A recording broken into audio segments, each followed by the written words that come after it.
Project Ithaca: The Unseen War, from recently declassified documents by President Trump. In the deep cold of the Nevada desert, beyond the stretches of Area 51, there was another project, one less known, yet just as terrifying. It was called Project Ithaca. The year was 1983, and the United States was in the throes of the Cold War, desperate to maintain an edge over the Soviets. A young engineer named Daniel Mercer, fresh out of MIT, was brought into a classified weapons program under the Department of Defense. His clearance was so high that even speaking about the project outside its underground facility meant immediate imprisonment. Daniel had expected nuclear advancements, maybe even experimental aircraft. What he didn't expect was Project Ithaca, a biological weapons initiative that was unlike anything the world had ever seen. His job?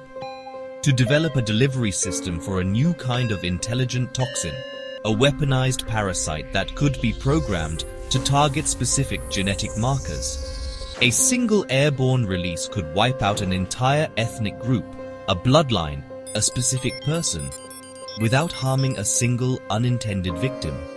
The Soviets had spies everywhere, and the United States needed an undetectable method of assassination. Daniel worked alongside Dr. Evelyn Carter, a brilliant but cold scientist who believed that such advancements were necessary for maintaining global power. But the project's true horrors weren't apparent until the first test subject arrived. His name was Agent Mark Harris, a CIA operative who had been labeled a traitor. They locked him in a sealed chamber and released the parasite, Strain 9, through the ventilation.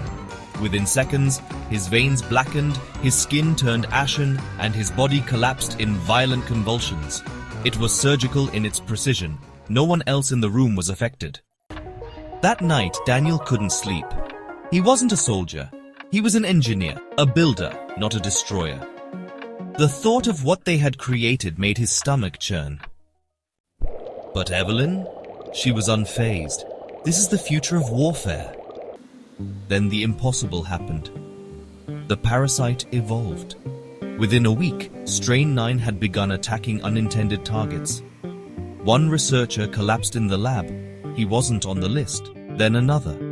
The parasite, originally programmed to recognize specific DNA, had learned to replicate, to spread indiscriminately. The facility went into lockdown. Scientists were trapped inside with the very thing they had created. The military arrived, but it was too late. Daniel knew he couldn't let the project continue. In the dead of night, he and a small group of survivors, including Evelyn, now terrified of her own creation, set the lab's self-destruct sequence. They ran as the ground beneath them trembled, as flames swallowed the bunker, erasing every trace of Project Ithaca. The official report? An underground gas explosion. The truth? Buried deep beneath the Nevada sands. Daniel disappeared after that night. Evelyn went off the grid. Some say the project's research still exists, locked away in some dark vault, waiting for someone to find it.